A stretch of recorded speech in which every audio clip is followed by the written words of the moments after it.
Hello, my name is Shelley Donohue, and I've been asked by Tricia Perry at the Westwood Library if I would help think about this April 19th, which is Patriots' Day in Massachusetts, and give a little background on that day that was celebrated by a great poem by Henry Wadsworth Longfellow called Paul Revere's Ride. It's actually a great piece of literature that combines literature with history. So just give you a little bit of background about what led up to the poem, then a brief description of how the poem works. And after the poem, I'm going to talk a little bit about Westwood, West Dedham's history at this day. First of all, this period of time was when the American Revolution was beginning. It started in Boston. 1770, the Boston Massacre. So Boston citizens, a little unruly, were down yelling at the British soldiers. Somebody shot a gun and 5 patriots were killed. They had a big trial. John Adams defended the British soldiers. The first time he stepped out into public and showed the British that we were fair people. 3 years later, the Boston Tea Party, where people, because the British were taxing us to pay for some of their wars, people didn't want to pay taxes anymore on tea, so they went down to Boston Harbor, threw some tea into the harbor, and at that time, the British said, no longer will Boston govern itself. We're going to send troops over there and we're going to run Boston. They sent all kinds of redcoats. That's where the name of the British troops. So they were sent to Boston. They went in and lived in houses with people. And that created an environment where a group called the Sons of Liberty decided we want to get independent. About a third of Boston wanted to become independent. Another third wanted to be British. Another third didn't care. People like Paul Revere, Dr. Warren, John Adams, Sam Adams were involved in this. They had something called the Sons of Liberty. They secretly met to talk about becoming independent. They went out into what are today's suburbs, where there were farmers. And they talked to the farmers that we may have to fight. How many of you are willing to become involved in the fight? We're going to need you. Immediately, if we call for your help, we're going to call you Minutemen. In 1 minute, you need to get on your horse, get a gun, and come where we ask you to go. So that was organized. The British learned about these people, the farmers out there getting organized, and they learned that munitions and guns were out in Concord. So the British came up with a plan. We had spies that were listening to what they were going to march out in the middle of the night to destroy all of the arms in Concord. Our spies found out they were going to be doing this. The big question was, how would the British get to Concord? Would they march down Washington Street today? Boston was just a peninsula. It would take them twice as long to get to Concord if they marched down that street, or if they went across the harbor to what is now Charlestown and marched straight up through Middlesex County, they'd get there much faster. So we didn't know which way they were going to go, but 3 horse riders were organized to be ready to go out and spread the word to the farmers that we needed them.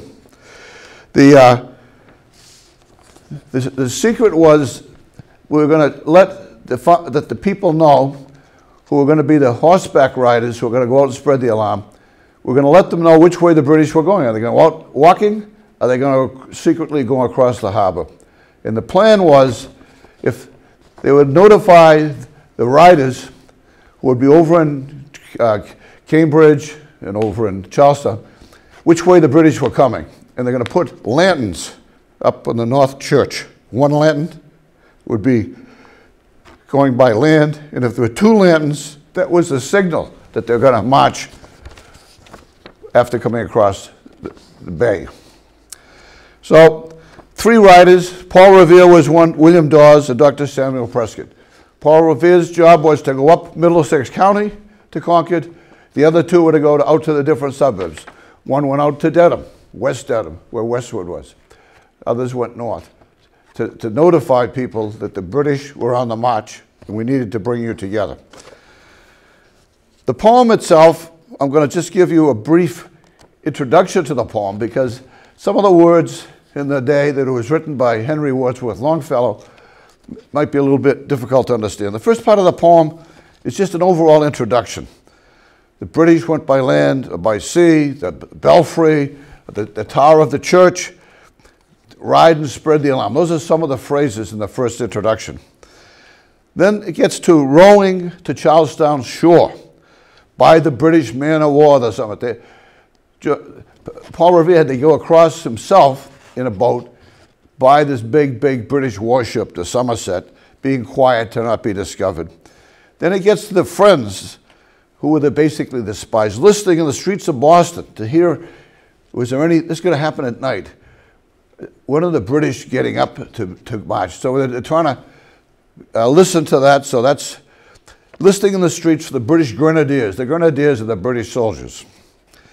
Then there's a part of the poem, climbing the tower of the North Church, going up to the belfry, disturbing the pigeons, and then looking down below at the cemetery, almost like people resting in peace. So the person up in the belfry is looking out at the harbor, he's looking out to the city.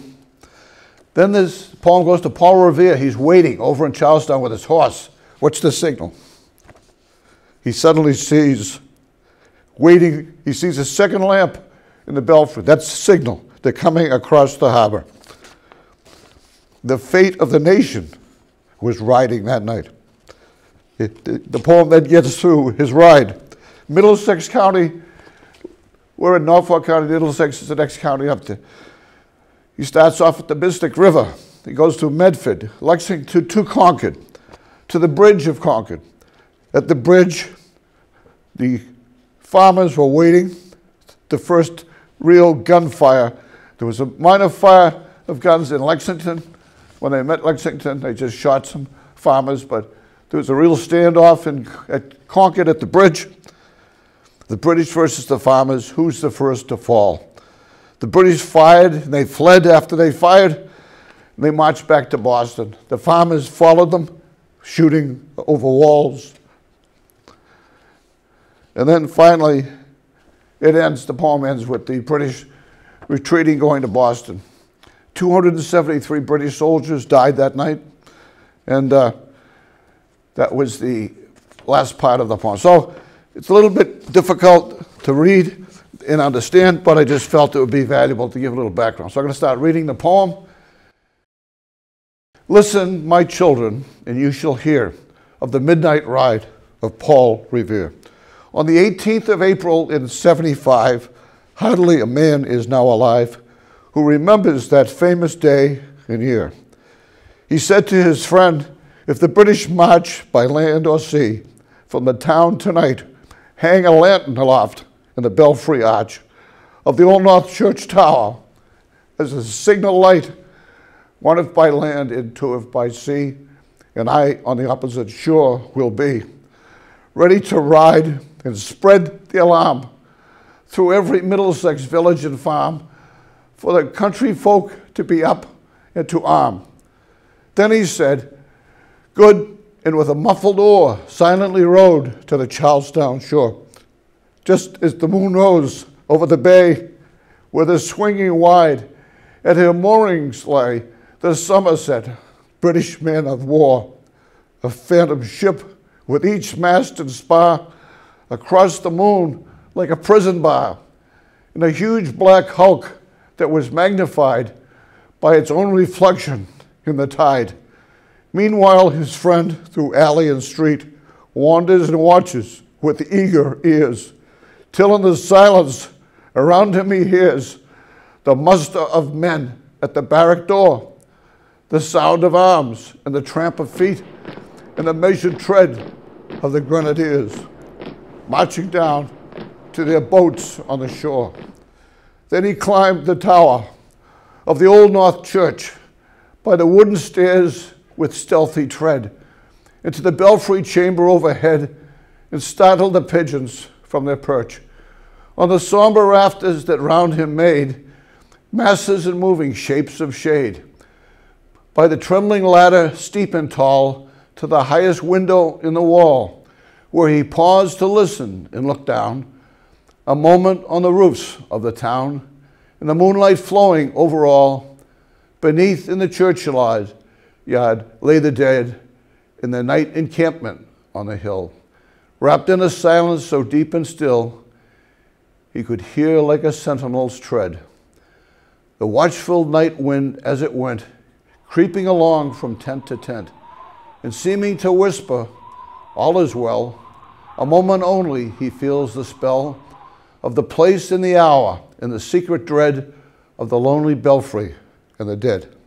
For suddenly, all of his thoughts are bent on a shadowy something far away, where the river widens to meet the bay, the line of black that bends and floats on the rising tide like a bridge of boats. Meanwhile, impatient to ride and mount, booted and spurred with a heavy stride, on the opposite shore walked Paul Revere. Now he patted his horse aside, now gazed at the landscape, far and near, then impetuous stamped in the earth, and turned and tightened his saddled girth.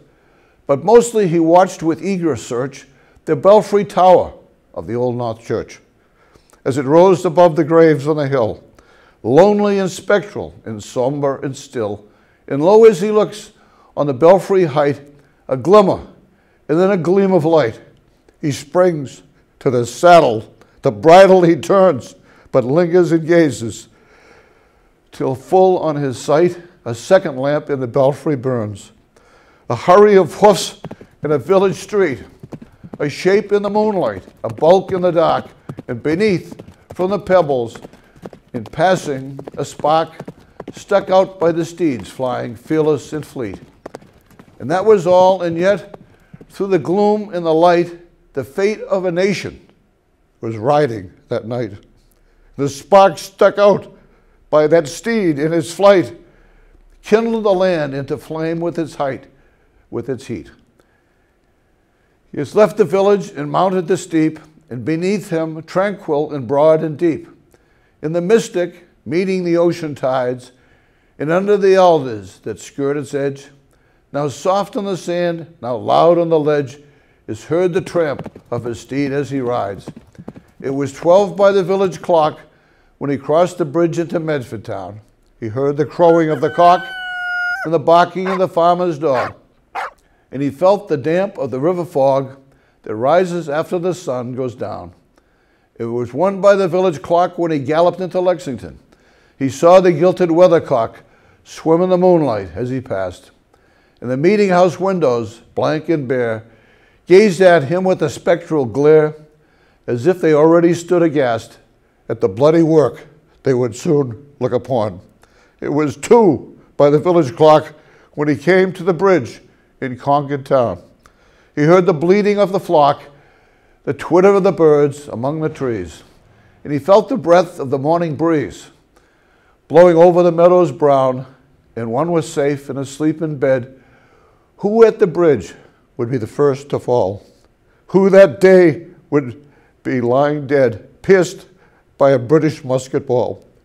You know the rest in the books you have read, how the British regulars fired and fled, how the farmers gave them ball for ball from behind each fence and farmyard wall, chasing the redcoats down the lane, then crossing the fields to emerge again under the trees at the turn of the road, and only pausing to fire and load.